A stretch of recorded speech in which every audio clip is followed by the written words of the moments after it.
Alhamdulillah hamdan katsira, asyhadu an la ilaha illallah wahdahu la syarikalah, wa asyhadu anna sayyidana Muhammadan abduhu wa rasuluh. Allahumma shalli ala Muhammad wa ala alihi wa ashabihi ajma'in. Amma ba'du, ya ibadallah, usikum wa iyaya bittaqwallah faqad fazal muttaqun. Wa qala Allah ta'ala fil Qur'anil azim wa huwa asdaqul qailin. A'udzu billahi minasyaitonir rajim. Wal yakhshal ladzina law taraku min khalfihim dzurriyyatan dhi'afa khafu 'alaihim falyattaqullaha wal yaqulu qawlan sadida. Shadaqallahul azim. Kaum muslimin jamaah Jumat yang dirahmati Allah, ayat yang khatib bacakan tadi adalah surat An-Nisa ayat ke-9, di mana Allah mengatakan wal yakhsha. Kita sudah sering dengar dan diingat-ingatkan lagi untuk manfaatan kehidupan kita semuanya dan masa depan generasi cucu-cucu kita. Wal yakhsha, Allah hendaklah kamu takut, hendaklah mereka takut, alladzina law taraku, oleh mereka-mereka yang sekiranya mereka meninggalkan min khalfihim, di belakang mereka nantinya, dzurriyyatan dhi'afa, generasi anak cucu mereka, zuriat mereka yang dhaif, khafu alaihim, kata Allah harus khawatir kepada mereka itu semuanya. Falyattaqullah, hendaklah kamu takut benar-benar kepada Allah. Wal yaqulu qawlan sadida, ucapkanlah kata-kata yang tepat, yang patut, yang pantas, yang sesuai dengan yang diperlukan. Mungkin sudah sering ayat ini kita dengar, tapi perlu diulang-ulang. Kenapa? Karena memang kalau bicara ayat ini ada kaitan dengan pendidikan. Pendidikan berkaitan dengan masa depan. Bicara pendidikan sama dengan bicara masalah bangsa ke depan. Bicara pendidikan tidak pernah putus. Bicara generasi ke generasi. Kaum muslimin yang berbahagia, dzurriyyatan dhi'afa, yang mudah-mudah saja kita ingat. Generasi yang lemah itu pertama lemah fisik. Memang Nabi pernah mengatakan, ajarlah anakmu berkuda, ajarlah anakmu memanah, ajarlah anakku berenang. Secara kasat mata arti itu semuanya untuk kesihatan fisik, sehat tubuh boleh. Secara filosofi, kata-kata itu di samping sehat fisik, tapi adalah sesuai dengan zaman. Kalau kita lihat konteks panah, kita dosa semua tidak ada panah. Kita dosa semua tidak ada kuda. Kita dosa semua tidak bisa berenang. Ini kalau kita beri arti literal. Tapi kita boleh mengartikan yang lain. Panah hari ini adalah perang nuklir. Dan hari ini sudah ditinggalkan nuklir. Perang virus hari ini. Sebelumnya perang urat sarah, ghazwul fikri. Tuduhan-tuduhan umat Islam radikal. Tuduhan malah diciptakan supaya umat Islam ada yang teroris. Tuduhan umat Islam intoleran diciptakan memang. Tuduhan dan orang menciptakan itu sama. Dia yang menuduh, dia yang menciptakan. Tuduhan umat Islam itu sebagai orang yang anti NKRI sama.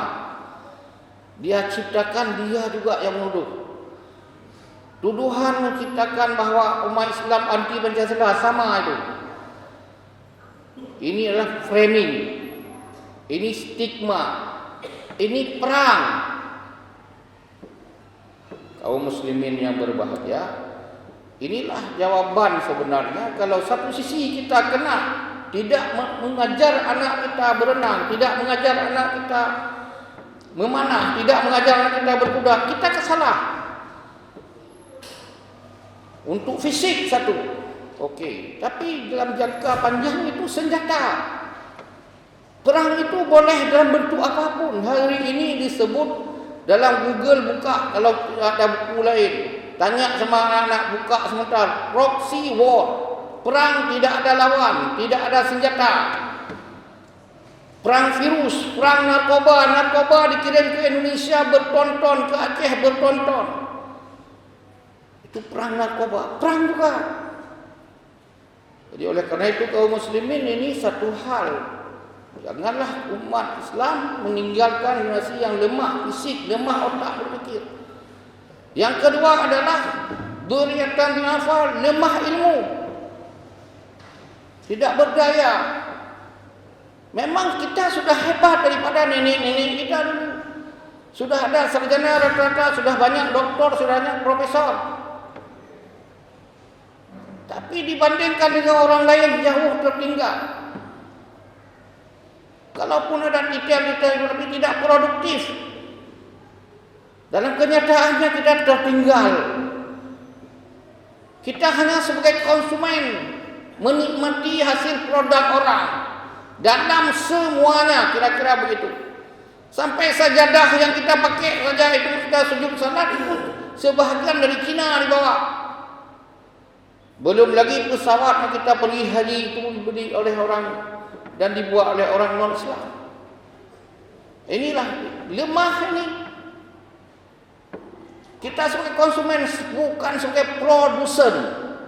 Produsen yang menciptakan alat-alat kehidupan kita, sampai obat-obat gigi kita, sampai sabun-sabun, pinggir semprot, semuanya adalah orang yang punya. Kaum muslimin yang berbahagia, dhaif pertama fisik, dhaif kedua ilmu, dhaif ketiga adalah iman. Hari ini disengaja ada kesengajaan untuk mendangkalkan iman, sehingga anak kita yang lahir dari rahim umat Islam, ayah ibunya Islam, lahir di syahadat, anaknya menjadi pelawan-pelawan Islam, penghina-penghina ulama, mengadu lapor ulama untuk ditangkap, borgol, biar bonyok dalam penjara, biar mati dalam penjara. Ini yang lapor anak Islam, orang Islam yang dia tidak punya iman dan sudah masuk ideologi yang lain, akidah yang tidak jelas. Kelemahan berikutnya, dzurriyyatan dha'afa, adalah dhaif ekonomi. Ekonomi kita terbatas, tak punya kelebihan terkenal. Di Indonesia ini sudah angka konkret hasil bicara pejabat. Setingkat wakil presiden bicara, kalau ada 100 orang bangsa Indonesia hari ini, 100 orang atau banding saja 1000 orang, banding saja 100.000, banding saja 100 juta. Kalau ada 100 juta, itu 90 jutanya orang miskin itu adalah orang Islam. Yang miskin non-Islam adalah 10%. Benar, karena mereka hanya 10%. Sebaliknya kalau ada kaya, ini baru masalah. Kalau ada 100 juta orang kaya, 90 jutanya orang non-Islam. Orang Islam hanya 10 juta. 10 banding 90. Ini petanda kita dhaif. Dhaif cita-cita, tidak ada cita-cita kita untuk menjadi orang hebat, untuk menjadi menteri. sehingga yang tampil menjadi menteri orang-orang tidak jelas, orang-orang yang masukkan bola ke gawang umat Islam. Karena putra-putri terbaik Islam tidak siap menjadi menteri, tidak siap menjadi pemimpin di BUMN. Kenapa? Karena umat Islam diam saja, sangat-sangat kata. Kaum muslimin yang berbahagia. Kemudian dhaif kita moral. Sesama umat Islam asyidda wal kufar. Muhammad Rasulullah, Muhammad itu Rasul Allah, walladzina ma'hu, kaumnya semuanya, orang yang pengikutnya, umatnya, asyidda wal kufar. Tegas, jelas dengan kaum kufar. Ruhama'u bainahum. Hari ini bainahum saling dorong masuk penjara, saling dorong tu ditangkap. Kebalikan dari ayat ini. Sebaliknya ruhama'u bainal kufar, mendukung langsung si kufar menjadi pemimpin. Sesama umat Islam saling fitnah, saling hina, saling menuduh, menuding. Kalau Nabi datang sebentar saja, Nabi melihat. Salawat kita kepada Nabi, Nabi otomatis dalam detik itu melihat kita. Apalagi perlakuan kita yang gontok-gontokan sesama, tidak membela sesama, yang disakiti dinonton saja. Seperti dalam video atau dalam YouTube kita lihat kerbau dimakan singa atau dimakan harimau. Kerbau lain nonton, buka mata beraya. Tunggu giliran dia akan dimakan juga oleh serigala. Memang watak serigala itu akan makan, atau akan dimakan oleh harimau atau singa. Dah ada, seandainya semua yang punya tanduk itu bangun saja dengan kentut atau pantang. Kaum muslimin yang berbahagia, inilah Allah mengatakan takut kamu. Jangan kamu tinggalkan generasi yang dhaif. Ini ayat Quran, jangan main-main ini. Dhaif, khafu alaihim, harus khawatir. Kaum muslimin yang berbahagia, Rasulullah mengatakan kullu mauludin yuladu ala fitrah, anak-anak itu fitrah semuanya. Fa abawahu, orang tuanya lah bertanggung jawab. Yang yuhawidanihi, yang menyahudikannya. Yang yumajisanihi, menjadi anaknya majusi, penyembah tidak jelas. Wa yunasiranihi, yang hari ini orang Aceh sudah jadi pendeta, sudah keliling Aceh. Sebut saya dari pesantren, sebut saya dari kawasan Aceh, bangga sekali. Bergerombolan dia balik ke Aceh menjadi pendeta, mau Islam mau Kristen ke orang Aceh semuanya. Itulah karena pembiaran. Jadi wa yunasiranihi, itu ayahnya tidak memantau anaknya itu. Wa PKI kan mereka, yang PKI kan mereka hari ini. Sejumlah anggota dewan bangga kami anak PKI, pukul dada anak PKI, bangga saya anak PKI jadi anggota dewan. Bertemanlah dengan yang lainnya, maka digulirkanlah HIP, haluan ideologi Pancasila. Jadi diganti Pancasila, mau rencana diganti. Untung ada demon-demon kemarin, sekarang yang demon-demon sudah diungkus. Sepertinya akan jadi itu. Pancasila diganti dengan Eka Sila, dengan Trisila. Itulah mereka yang teriak-teriak Islam radikal, Islam anti Pancasila, padahal mereka lah pelaku-pelakunya. Kaum muslimin yang berbahagia, dua orang tua tidak bisa lari, tidak lepas walaupun sudah dalam kubur hari ini. Semua tingkah ulah anaknya dipertanggungjawabkan. Al-Ghazali mengatakan al-auladu, anak-anakmu itu Amanatun indal walidaini, amanah di atas pundak kedua orang tua. Pundak orang tua ada tanggung jawab terhadap anak-anaknya. Dalam sebuah qaulul hukama mengatakan, alimu auladakum, didiklah anak-anak kamu, li'annahum makhluquna, sesungguhnya mereka diciptakan, li zamanin, untuk suatu zaman, ghaira zamanikum, yang bukan zamanmu. Mereka diciptakan di zamanin, untuk satu zaman nanti, ghaira zamanikum, bukan untuk hari ini. Kita harus didik mereka, menyiapkan zaman 10 tahun lagi, 20 tahun lagi, 30 tahun lagi. Hari ini saja sudah amburadul. Hari ini saja sudah kalang kabut umat Islam menjaga anaknya, menjaga generasinya. Kenapa? Karena sebahagian mereka lah yang menendang bola ke gawang sendiri. Di KTP Islam, pada saat mendapat jabatan, dia itu adalah mengucapkan Bismillah dan seterusnya, Quran di atas kepala. Begitu dia dapat jabatan dalam hari-hari itu, langsung mata dia mensenter, mana Islam kuhancurkan, mana aturan-aturan menutup aurat, buka aurat. Cari apa salah umat Islam, hantam terus. Inilah mereka yang ditinggalkan. Ayahnya malah ulama, neneknya ulama besar. Ini anaknya sudah menjadi pengkhianat Islam nomor 1. Dan Allah mengatakan, ya ayyuhalladzina amanu la takhunullah, jangan kamu mengkhianati Allah, agamamu,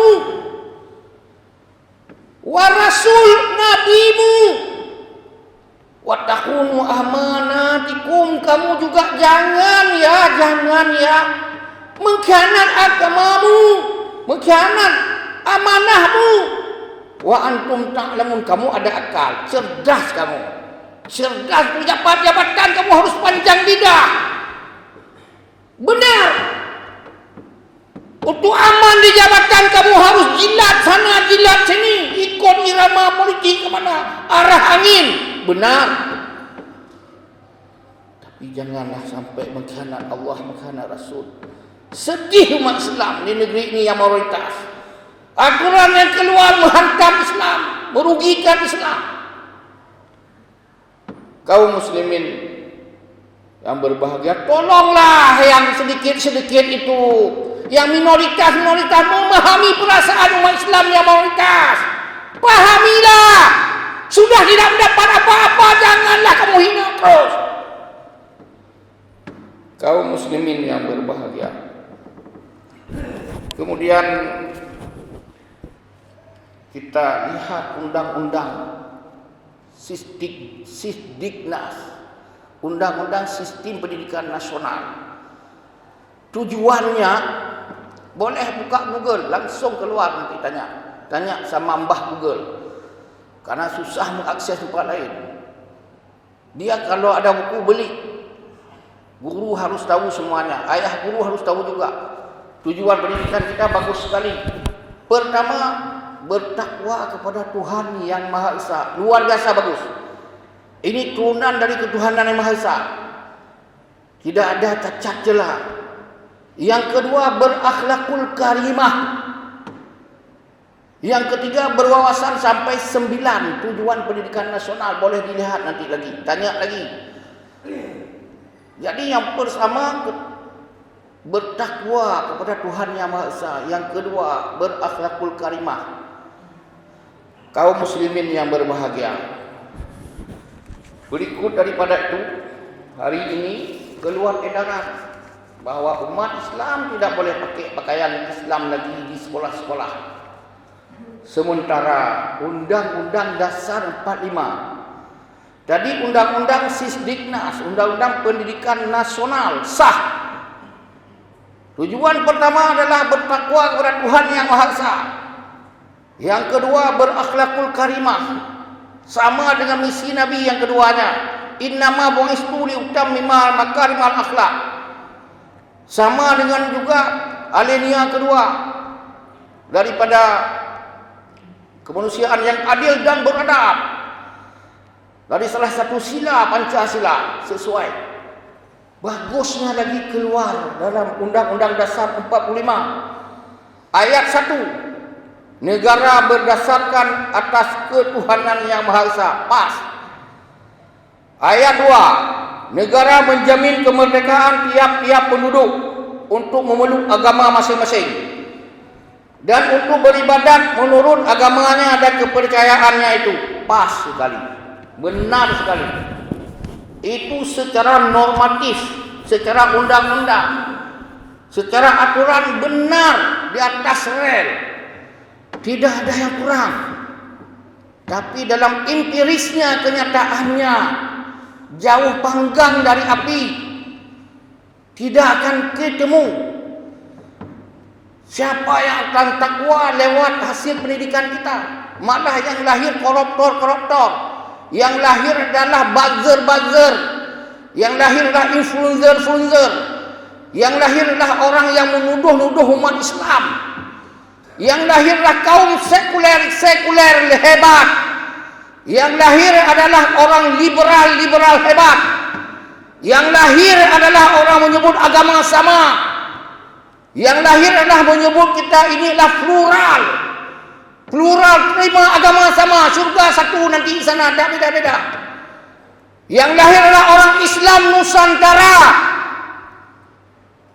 Ini tidak ada kaitan dengan ketakwaan kepada Tuhan Yang Maha Esa dan tidak ada kaitan dengan akhlakul karimah. Malah keluar edaran untuk mensesuaikan kurikulum di madrasah.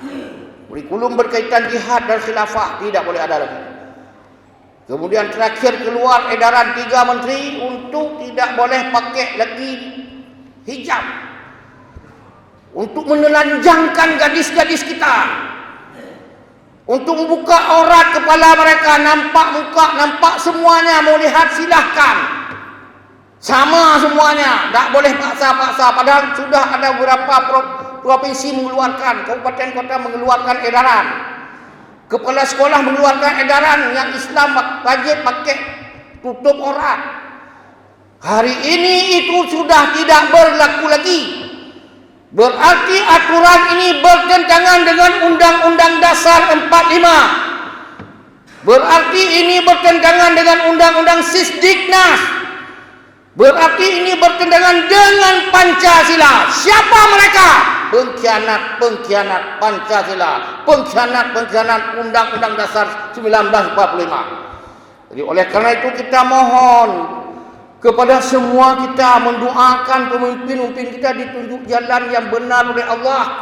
Jalan pegang kepada Pancasila lah mereka. Jalan peganglah kepada Undang-Undang Dasar 45 lah. Jalanlah jalan keselamatan dengan undang-undang sudah ada. Jangan mengkhianati bangsa ini. Sudah diamanahkan jabatan bukan untuk dikhianati, untuk disejahterakan. Semoga NKRI ini makmur, damai, aman. Negara kita diridai oleh Allah. Negara baldatun, thayyibatun, wa rabbul ghafur. Oleh karena itu kaum muslimin yang berbahagia, kita harap pemimpin kita ada kesadaran. Ulama kita jangan diam, jangan mengurung diri di tempat ibadat saja. Harus memberi pencerahan kepada pemimpin-pemimpin yang menyimpang dengan ajaran agama, yang menyimpang dengan aturan-aturan negara, dengan undang-undang dan Pancasila itu sendiri. Mudah-mudahan Pancasila aman dari zaman berzaman. Undang-undang dasar itu membawa kedamaian kepada bangsa ini. Akhirnya kaum muslimin yang berbahagia, inti pendidikan itu adalah transfer of knowledge. Transfer of knowledge mengalih ilmu. Yang kedua transfer of value. Akhlakul karimah. Akhlakul karimah di dada. At-taqwa hahuna kata Nabi di sini. Di dada. Sumber kebajikan ada di dada. Akhlakul karimah ada di dada. Sumber ada di nurani manusia. Di samping di akal. Kata-kata akal 49 kali dalam Al-Quran. Hargai akal. Akal lah yang memasukkan ilmu pengetahuan lewat proses berfikir dan lain-lain. Jadi transfer of value di dada, akhlakul karimah atau karakter. Yang satu lagi adalah memasukkan ilmu sebanyak-banyaknya ke kepala. Nabi Muhammad SAW 13 tahun di Mekah diisi dada, akidah dan akhlak. Tambah 10 tahun masa di Madinah. Sementara akal hanya 10 tahun, ilmu pengetahuan ditambah pada periode Madinah saja. Lebih kurang mohon diperbanyak maaf. Semoga khutbah ini ada manfaatnya bagi kita semua. Umat Islam damai, aman dengan bangsa-bangsa lain, dengan agama lain di Indonesia. Dan bangsa lain juga damai, terjamin keselamatannya. Negara kita utuh, tidak diganggu oleh bangsa-bangsa lain. InsyaAllah berjumpa pada lain kesempatan. Mudah-mudahan ada manfaatnya.